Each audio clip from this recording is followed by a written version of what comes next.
Hello, lovelies. Mr. AJ Pickett, who you might know from YouTube, go and give him a subscribe, sent me his game Super Atomic last night. So I had a quick flip through then, and then pain woke me up really early this morning, so I read it again properly, and I thought I might as well do a review, even though it's a PDF and so on. There's also building work going on near my house, which is making the whole thing vibrate, which isn't helping matters. Anyway, Super Atomic is a super light superhero game. You can get it for free if you want to be a scrub, on Drivethru. It's pay what you want. Suggested RRP is $9.99, and at about 120 pages, that seems reasonable and fair to me, but you can get it free. There will be a link down below. Alright, so what we have here, as I say, it's a very rules-light, very simple role-playing game for playing superheroes. And the idea behind the game is that it is meant to be played on streams or in Discord or whatever else. Yeah, it's meant to be done quickly and simply, and to be very much sort of pick up and play, pick up and go sort of thing.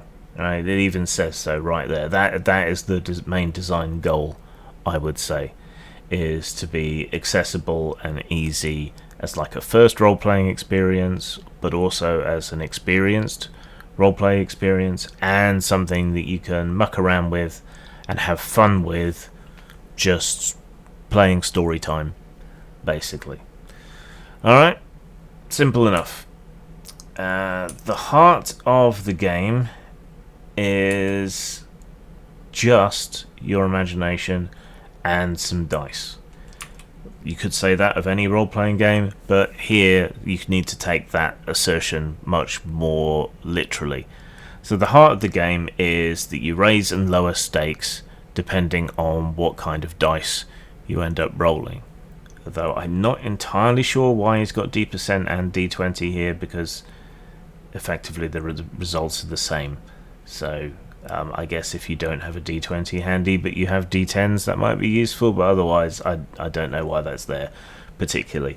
Anyway, the smaller the die, the higher the risk. You know, big risks, big rewards. So if it is something weak going up against something super duper strong, then you'd roll a D4 if it isn't judged to be impossible, for example. So that's really the heart of it. So if you're rolling a D4, you can only get complete disaster, almost succeed just barely, or exceptional result. Whereas if you're rolling a D20, you get the full gamut: critical fail, painful blunder, fumbled attempt, slip up, mishap, off target, misjudged effort, narrow miss, barely missed, close shave, lucky success, barely made it with no style, solid hit, satisfactory outcome, competent execution, well played, skilled move, impressive feat, made it look easy, masterstroke, and critical success. Alright? And for most tasks that you roll, and a lot of things you're not going to be bothering to roll for, you'll be rolling the D20. But then as the stakes get raised, as things get more dicey, more difficult, as opponents maybe get more powerful, then you start to step down the die type all the way. So D4 is high stakes, big risks, big rewards. D20 is what you default to if you feel that you need a roll. For a lot of stuff, no roll at all is necessary, so a lot comes down purely to Games Master discretion. It reminds me a bit of J.H. Brennan's Absolutely Anything table from his old game, Monster Horror Show. But there's a bit more interpretation here than merely a pass/fail. But the way in which you decide what die to use is not dissimilar to how you would decide on the difficulty of something in Monster Horror Show. Right?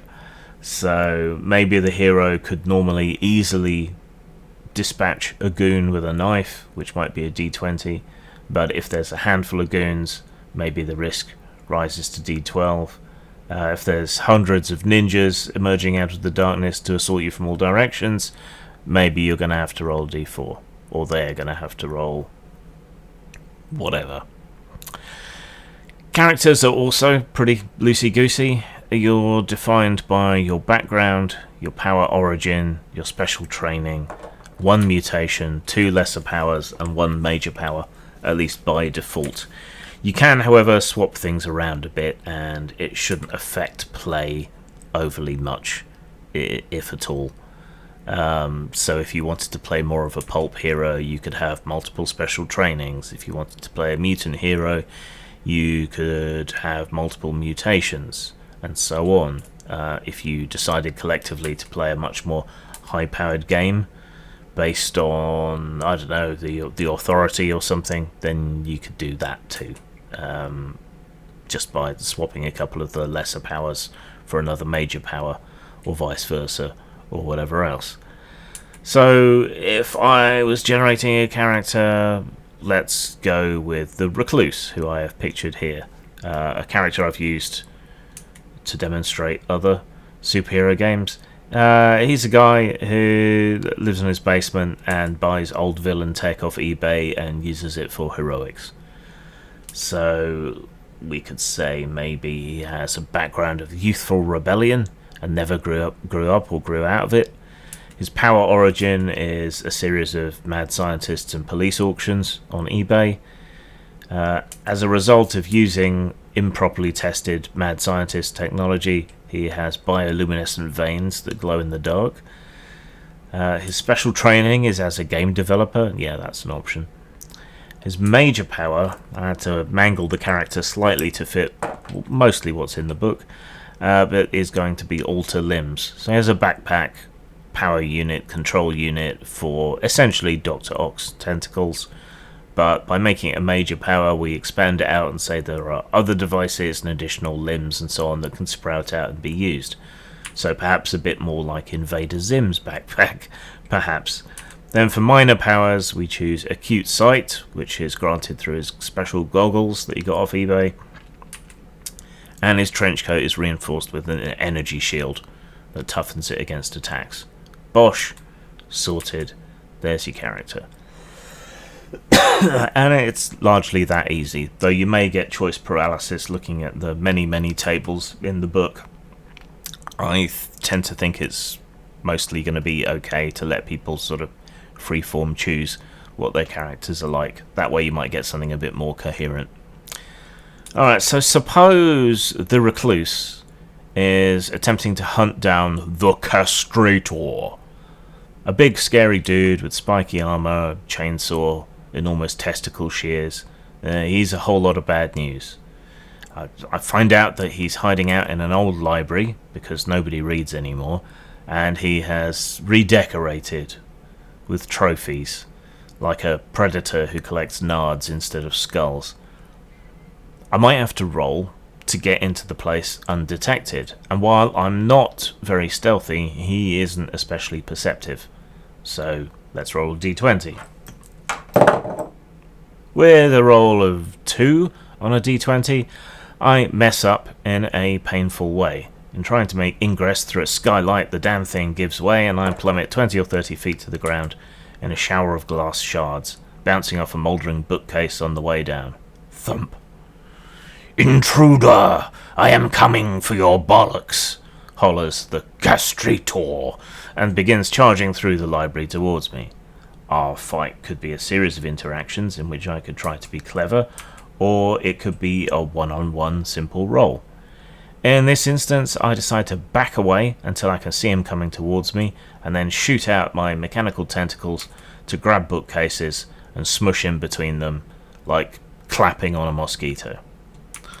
I've cornered myself, so it's quite high stakes, but I'm keeping him at range and not allowing him to play to his strengths, so we might decide that this time a d10 is the best option. This time I get a 6, but that's only a just barely success. I slam the bookcases together on him, but only just. He's faster than I thought, and only his leg is trapped between the bookcases. he'll get free soon, so I better try and finish him off before he does. Now, if you've been watching the screen while I've been talking, you will have seen a few images I took from How to Be a Superhero, which is a fabulous book if you can find it anywhere. It's very hard to find. And you will also notice that much of this game is tables. There are lots of tables. Tables, tables, tables. Tables for this, tables for that, tables for the other, tables for powers, tables for origins, tables for mutations, tables to... That's the entire GM section, by the way. That's up 1, 2, 3, 4. One of which is a summary. Tables for villains' layers, tables for villains' motivations, tables for plot device, and on and on and on. Now, these are of a particular character. This is clearly AJ's spin on things and how he likes them, and the influences from superhero comics and so on that he's had. Fantastic, no problem, that's great, but it is nonetheless still very easily adaptable to anything you might want, right? So there's plenty of stuff you can do to adapt this, change it, create your own tables, or whatever else. We do get an example city, and yeah, despite the relatively low page count, though I think it's perfectly adequate, yeah, you do get plenty, including some villains and other hero examples and so on, and even a sort of, well, not a character sheet exactly, but adventures and challenges. There's a character sheet. You can see there's not really much to it, but there doesn't need to be, so that's fine. Alright, scores. Style, I'm gonna give it a 3.5 out of 5 for style. It needs a bit more polish. The dice in the margins, so you can flip through if you don't have any dice handy, is nice, but on a large floppy book, presuming you get a hard copy, it's not so easy to flip through. Personally, I would revisit the book and shrink it down to either an old paperback pocketbook size, like the old Fighting Fantasy books, like the first printings, or to A5. Excuse me. Either of those will allow for more pages for the flip die, to work a bit better and to be a bit more random, and also for portability, as this in that format would be something you can just grab and have in your jacket pocket or whatever, and you can play on the fly during a journey or whatever else. So I'd love to see a pocketbook format version of this for print. I think that would be cool. Super cool. In terms of substance, I'm going to give it a 4. System-wise, it's a bit feather light, but there are plenty of tables of superhero stuff, and it's designed for streams and online play in a way not many other games have even attempted. It's a design issue that has been tickling my brain for a while, but I haven't done anything about it yet. Since that's its stated goal right from the get-go, I think it meets that design goal very neatly. I think there's just a few... It could use a little bit more explanation, even though there's not a lot else to explain. Maybe a sort of read-along play example of a whole game published separately, something like that, just to see how it's supposed to flow. But all things considered, pretty damn good. You can't beat the price, as potentially it's free either, and it is potentially easily adapted to other genres. I'd like to see AJ do similar books for like bog standard fantasy gaming. I know, boring, but that's what everyone likes, so it might draw a bit more attention and so on. And other forms of game, or even just other forms of hero game, like something much more focused on pulp gaming or whatever. Yeah, that's about where I'd place it. So that gives it a 7.5 out of 10, a 3.75 out of 5. Since you can get it for free, why not go and get it? And yeah, ethics-wise, yeah, he sent it to me for free. I would say we're good acquaintances, almost friends. If AJ wants to pay me back, he can send some of his subscribers my way. Zang. There's a magical time on the cusp of true adolescence, where you're no longer quite a child and not yet an adult. A time where the confidence of the teenager and the wonder of the child combine in a surge of optimism, hope and imagination to make some of the most important moments of our lives. There's a rich vein of films that tap into this time. These are the films where the kids save the world, find something fantastical, or solve a problem that the adults can't or wouldn't even believe existed. Some of these are fantastical, some are not. Some are a loving homage to the older versions of the same sorts of stories. If you like The Goonies, Super 8, The Monster Squad, or Explorers, this is a game for you and your kids. Available at post-mort.com and Drivethru RPG.